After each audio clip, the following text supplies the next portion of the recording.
আসসালামু আলাইকুম। আশা করি আপনারা সবাই ভালো আছেন। কক্সবাজার গিয়ে ঘুরতে গিয়ে কি করলাম তারই একটা পর্ব আজকে আপনাদের সাথে শেয়ার করব। তো দুপুরে রেস্ট নেওয়ার পরে এখন হচ্ছে সন্ধ্যার পরে আমরা সবাই মিলে বিচে যাচ্ছি সিফুড খাওয়ার জন্য। আমার বাচ্চারা কিন্তু সিফুডটা অনেক বেশি পছন্দ করে। তো ওরা হচ্ছে এই যে অক্টোপাস, কাঁকড়া এগুলো কিন্তু ভীষণ পছন্দ করে। আপনাদের ভাইয়া আর আমি কিন্তু অক্টোপাস বেশি পছন্দ করে, মানে খাই না বলতে পারেন। তো আপনাদের ভাইয়া কাঁকড়াও খায় না, তো আমি এবার একটু খেয়ে টেস্ট করে দেখছিলাম।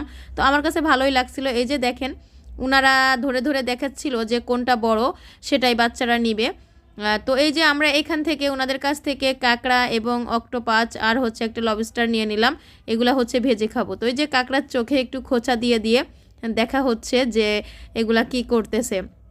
তো আপনাদের সাথে এই যে খাওয়া দাওয়া ঘোরাফেরা এই কিছুই সব কিছু শেয়ার করতেছি। তো আজকের ভিডিওটা যদি আপনাদের ভালো লেগে থাকে তো অবশ্যই লাইক কমেন্ট করতে ভুলবেন না, ভালো লাগলে শেয়ার করে দিবেন। তো এই যে এখন হচ্ছে এগুলোকে ফ্রাই করা হবে, সেই জন্য এই যে এখানে কেটে নেওয়া হচ্ছে। কেটে ধুয়ে পরিষ্কার করে ওনারা হচ্ছে আমাদেরকে ভালোভাবে ফ্রাই করে দিবে। কিন্তু একটা দুঃখের বিষয় হচ্ছে ওনারা পোড়া তেলে ভাজি করে, যেটা আসলে স্বাস্থ্যসম্মত না। কিন্তু অনেক রিকোয়েস্ট করেও তাদেরকে আসলে ফ্রেশ তেলে এটা করানো গেল না, কারণ আসলে ওনাদের বিজনেস, ওনারা আসলে এটাই করবে, শুধু আমাদের সাথে না প্রত্যেকের সাথে এটা করতেছে আর এইভাবেই ওনারা করে থাকে। তো কিছু করার নেই, খেতে হলে তো আসলে খেতেই হবে, যেহেতু বাচ্চারা আবদার করেছে। তো এই যে আমিও একটু ছোট্ট করে ভিডিও নিচ্ছিলাম যে কিভাবে ওনারা এগুলা ফ্রাই করে সেগুলাই দেখার জন্য।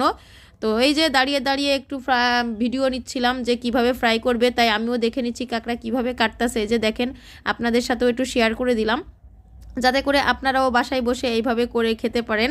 এই জন্য আজকের ভিডিওটা আপনাদের সাথে শেয়ার করা। তো কে কোথা থেকে আজকে আমার এই ভিডিওটা দেখতেছেন অবশ্যই কমেন্ট করে জানাবেন, আর ভালো লাগলে অবশ্যই লাইক কমেন্ট শেয়ার করে দিবেন। তো তারপর এই যে কাঁকড়াগুলোকে পিস পিস করে কেটে নেওয়া হবে। তারপরে হচ্ছে যে লবস্টারটাকে এক টান দিয়ে দুই খণ্ড করে ফেললো, মাথাটাকে আর কি আলাদা করে ফেললো। তারপরে এগুলোও যে কেটে নিয়ে ভালো মতো ধুয়ে পরিষ্কার করে এখন হচ্ছে বেসনের ভিতরে মাখিয়ে যতগুলো মশলা আছে সবগুলো দিয়ে মাখিয়ে নিবে। আর লবস্টারে দেখেন কত সুন্দর ডিম হয়েছে, একবারে ডিমে ভরপুর ছিল। আপনারা কি এরকম ডিমালা লবস্টার মাছ আগে দেখেছেন? দেখে থাকলে অবশ্যই কমেন্ট করে জানাবেন। তো আমি কিন্তু লবস্টারটা আগে কখনো খাই নাই, এই যে ফার্স্ট টাইম খাবো। বাট লবস্টারটা কিন্তু বেশি ভালো পড়ে নাই, একটু কেমন জানি নষ্ট নষ্ট, মানে গন্ধ গন্ধ হয়ে গেছিলো। আসলে ওটাতে আমাদেরকে ঠগিয়ে দিছে। যাই হোক, কিছু করার নাই, আসলে ফার্স্ট টাইম বুঝতে পারি নাই এই জন্য। আর কাঁকড়াটা সব থেকে ভীষণ ভালো ছিল, কাঁকড়াটা খেতে বেশি মজা ছিল। তো এই যে বেসনের ভিতরে সব কিছু মশলা দেওয়া, এটার সাথে ভালো মতো মাখিয়ে তারপরে হচ্ছে তেলে ভেজে নেবে। কিন্তু তেলটা আমার একেবারেই ভালো লাগে নাই, যেটা আমি ফার্স্টেই বলেছি, একেবারে মানে ভাজতে ভাজতে তেলটা কালো হয়ে গেছে। তো ওনারা বললো যে ভাজতে ভাজতে কালো হয়ে গেছে কিন্তু তেলটা ভালো। আমি ঠিক আছে বলছিলাম চেঞ্জ করার জন্য, বাট করে নাই, কারণ বলতেছে এখানে অনেক তেল আছে, চেঞ্জ করলে তাহলে তো হবে না, যেহেতু ওনাদের বিজনেস, কিছু তো করার নাই।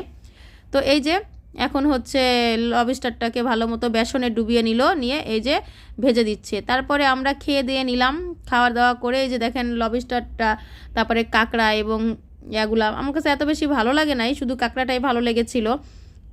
এই আর কি, কিছু তো করার নাই। তো আজকের ভিডিওটা কে কোথা থেকে দেখছেন অবশ্যই কমেন্ট করে জানাবেন। আর আজকের কাঁকড়া খাওয়ার অভিজ্ঞতা আপনাদের সাথে শেয়ার করলাম, ফার্স্ট টাইম খেলাম, ভালোই লাগলো। তো সবাই ভালো থাকবেন, সুস্থ থাকবেন, আর বেশি বেশি করে আমাদের জন্য দোয়া করবেন। আল্লাহ হাফেজ, আসসালামু আলাইকুম।